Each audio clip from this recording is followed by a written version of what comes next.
A John Fitzgerald Kennedy was a charismatic leader known for his inspirational vision and commitment to civil rights. He captivated the nation with his eloquent speeches and sought to address social injustices. Kennedy's administration faced significant challenges during the Cold War, leaving a lasting legacy that embodies hope and progress.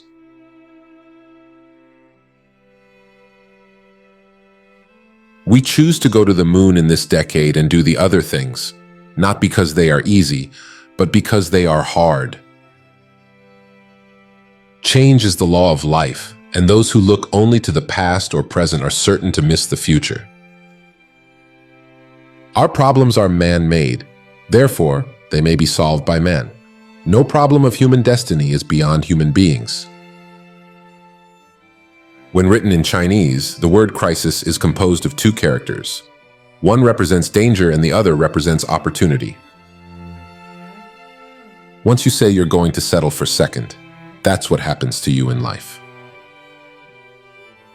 One person can make a difference, and everyone should try. As we express our gratitude, we must never forget that the highest form of appreciation is not to utter words, but to live by them. The greater our knowledge increases, the more our ignorance unfolds. When power leads man toward arrogance, poetry reminds him of his limitations. When power narrows the area of man's concern, poetry reminds him of the richness and diversity of existence. When power corrupts, poetry cleanses.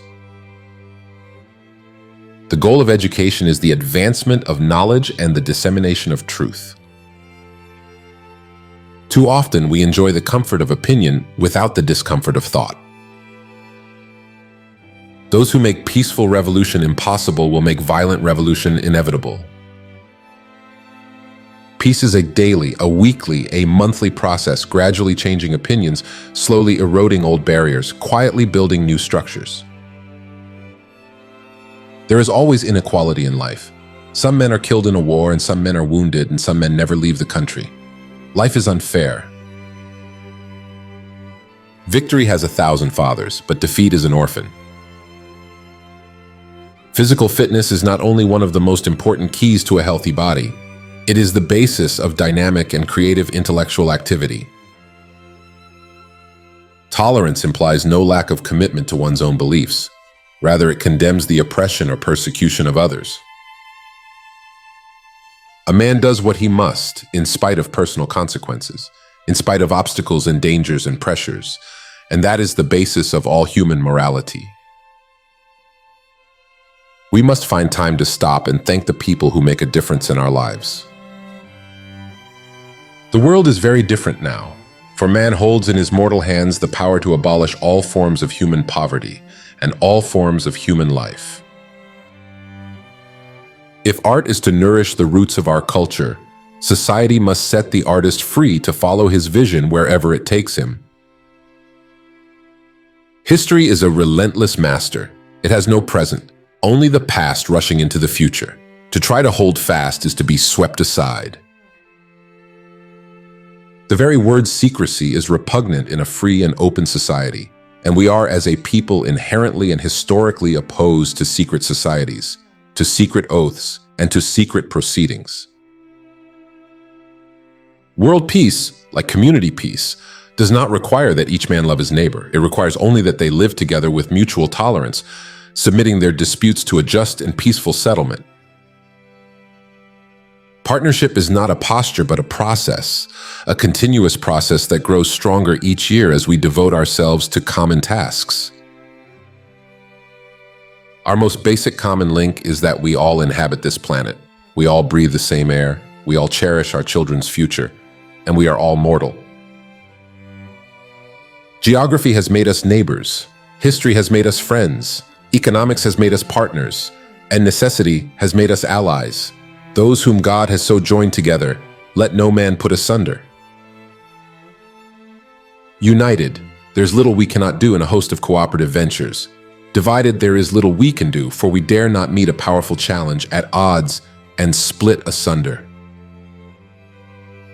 Let us not emphasize all on which we differ, but all we have in common. Let us consider not what we fear separately, but what we share together. It is time for a new generation of leadership to cope with new problems and new opportunities, for there is a new world to be won.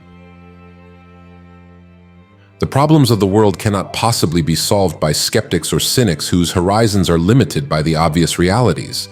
We need men who can dream of things that never were and ask, why not?